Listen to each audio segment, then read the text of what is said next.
చెప్తున్నాను కదా, మన నోరు మంచిదైతే ఊరు మంచిదవుతది. సో, మన బుద్ధి మంచిదైతే మనం చేసే పనులు గూడా మంచిగానే ఉంటాయి. So,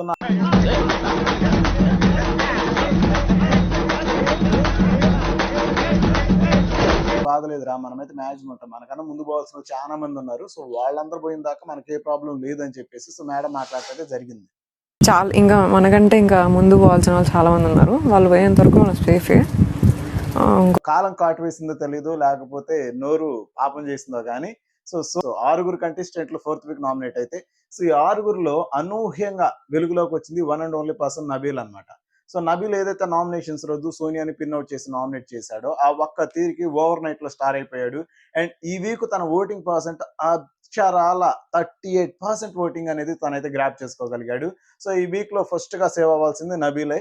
so not so Bigg Boss voting కావచ్చు, సో ప్రైవేట్ గా జరిగే సో పోల్స్ అయినా ఏదైనా కావచ్చు, ఈచ్ అండ్ ఎవ్రీ కాంటెస్ట్ లో కూడా, సో ఈచ్ అండ్ ఎవ్రీ ఈ ఓటింగ్ లో కూడా సో నబేలే ఫస్ట్ ఉన్నాడు. మాక్సిమం 38% ఓట్ షేర్ ఉందన్నమాట. సో ఇంకా మిగతా వాళ్ళందరూ కూడా వాళ్ళ ఐ మీన్ ప్రేరణ కూడా నెక్స్ట్ ఉంది. అండ్ ఆ తర్వాత సో ఆదిత్య ఓం ఉన్నాడు. అండ్ ఆ తర్వాత సో ఇలా కంపారిటివ్లీ అందరూ ఉన్నారు. మణికంఠ ఉన్నాడు. సో ఏదైతే మనం సింపతిని గెయిన్ చేసుకొని ఈ వీక్ గప్తే నెక్స్ట్ వీక్, లేకపోతే నెక్స్ట్ వీక్ అనుకుంటా వస్తున్న మణికంఠ కూడా ఆల్మోస్ట్ టాప్ ఎడ్జ్ లో ఉన్నాడు అనమాట. సోనియా మేడం మాత్రం సో లీస్ట్ లో ఉన్నారు. సో అది నాకు ఒక రకంగా చెప్పలేని ఆనందంగా అనిపిస్తుంది. ఇంకొక రకంగా సోనియా పోతే నేను చాలా ఫీల్ అవుతాను అబ్బా. ఎందుకంటే సోనియా పోతే సో స్టఫ్ ఉండదు. బిగ్ బాస్ అనేది స్పైసీనెస్ అని తగ్గిపోయింది అనమాట. సో ఇంకా నెక్స్ట్ మనం యష్మి కళ్ళు చూడాలన్నమాట. అన్ని కళ్ళు యష్మి వైపు తిప్పి చూడాలి. బట్ యష్మి అంటే కాదు, ఇక్కడ పెద్దోడు చిన్నోడు అని చెప్పేసి సో మనుషుల్ని మ్యానిపులేట్ చేసి, సో మనుషుల్ని ఏమంటే బ్లేమ్ చేసి, ఒక రకమైన వాళ్ళని సో తన తప్పును కూడా అవతల వాళ్ళ మీద వేసి రుద్ది వేసి, అలాంటి క్యారెక్టర్ ఎవరు దొరుకుతారు చెప్పండి.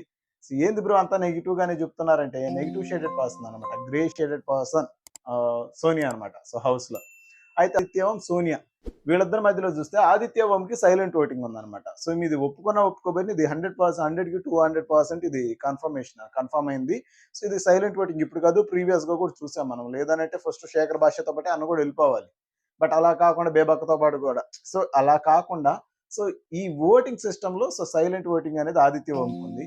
అండ్ అదే విధంగా పృథ్వీ సోనియాకి ఇంచ్ గ్యాపేనండి తేడా. సో 8% 9% తో మాత్రమే ఉంది. సో ఆల్రెడీ బయట పిఆర్ టీమ్ అనేది సో చాలా యాక్టివ్ గా సోనియాకి పనిచేసి ఫ్లెక్సీలు కట్టి అక్కడ ఇక్కడ దుమ్ము లేపుతున్నా కానీ, సో ఏదైతే ఈ టంగ్ అనేది ఉండేది చూడండి, సో టంగ్ అనేది 2 నాలుకలు అనేవి విష సర్పం కన్నా ప్రమాదమైంది అనమాట. సో ఆల్మోస్ట్ అండ్ దీనికి సంబంధించి కూడా మేడం ఒక మాట ఉందన్నమాట. ప్రీవియస్ గా ఏదైతే విష్ణుప్రియని అడల్టరేటెడ్ కామెడీ అని చెప్పేసి సో ఎత్తి పొడిచింది చూడండి. సో ఆ మూమెంట్ లో సో మన దాకైతే బాధ లేదురా, మనమైతే మ్యాక్సిమం ఉంటాం. మనకన్నా ముందు పోవాల్సిన చాలా మంది ఉన్నారు. సో వాళ్ళందరూ పోయిన దాకా మనకే ప్రాబ్లం లేదని చెప్పేసి సో మేడం మాట్లాడటం జరిగింది. అండ్ అదే విధంగా ఈ 4th వీక్ నామినేషన్స్ లో కూడా ఆదిత్య ఓం నామినేట్ చేసిన తీరు కూడా మీరు అందరికి అబ్జర్వ్ చేస్తుంటే లేవు, ఎందుకంటే మీరు ఎక్కువ పర్ఫార్మెన్స్ లేదు కదా, సో ఎక్కువ పాయింట్స్ లేవు. సో మీ గురించి చెప్పేది ఏం లేకుండే, సో మీరు ఇప్పుడు దాకా రావటమే ఎక్కువ. సో ఈ వీక్ మీరు వెళ్ళిపోతారు. అండ్ మీ గురించి చెప్పి కూడా సో నేను ఎనర్జీ వేస్ట్ చేసుకోవాలనుకోవట్లేదు. సో ఈ విషయాన్ని మీరు ఒప్పుకుంటే మంచిదని చెప్పేసి సో అలా ఆకులు కరివేపాకులు తీసేసింది. బట్ పీపుల్ వీఆర్ వాచింగ్ మచ్చా.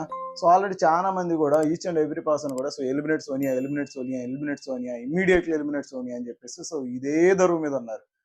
తినండి, రేపు టాస్క్ ఏమైనా వచ్చింది అనుకో మళ్ళీ సడన్ గా తినాలనిపిస్తుంది. మరి ఈమె గారు పోతే ఇక చిన్నోడు పెద్దోడి సంగతి ఎవరు చూసుకుంటారు అన్నది తెలియాల్సింది ఉంది. ఆల్రెడీ నిఖిల్ ఫ్యాన్స్ అయితే సో 100/99% వాళ్ళే ఉన్నారు. ఈమె వల్ల వాడి ఆట పోతుంది, వాడిది ఐ మీన్ ఏమంటారంటే కాండక్ట్ మొత్తం పడిపోతుంది అన్న ఉద్దేశంతో సో వాళ్ళే ఫుల్ ఓటింగ్ గుద్దినట్టుంటారు అనమాట. సో నాకు అన్నీ తెలుసుండే, బట్ మీకే తెలియదు. నేను చెప్తాను, మీరు వినండి. ఇంక మీరు కూడా అప్పుడు కూడా మీరు తెలుసుకోలేకపోతే ఇంక మిమ్మల్ని ఎవడు మార్చలేడు అనమాట. ఇదే థీమ్తో సోనియా మాట్లాడుతూ ఉంది అట్ ద డే స్టార్టింగ్ నుంచి కూడా. దాని ఎఫెక్ట్ అనేది ఎలిమినేషన్ దాకా వచ్చింది అనమాట. సో టాప్ 3లో ఐ మీన్ ఆమె ఏమంది టాప్ 5లో ఉంటానంది, ఇప్పుడు టాప్ 3లో కూడా లేదనమాట. సో ఈ వీక్ నామినేషన్స్ లో 8% ఓట్ షేర్తో తనైతే లీడ్ లో ఉంది. సో 8% అనేది ఆల్మోస్ట్ ఆదిత్య వంకు ఉంది, పృథ్వీ కూడా ఉంది. సో ఈ ముగ్గురులో ఎవరు ఎలిమినేట్ అవుతారన్నది రేపు సాయంత్రానికి మనకు అర్థమైపోయింది క్లియర్ గా. అండ్ ఓటింగ్ అయితే ఇంకొక 10 to 15 minutes లో అయితే ఓటింగ్ లైన్స్ అన్ని కూడా క్లోజ్ అయిపోతాయి.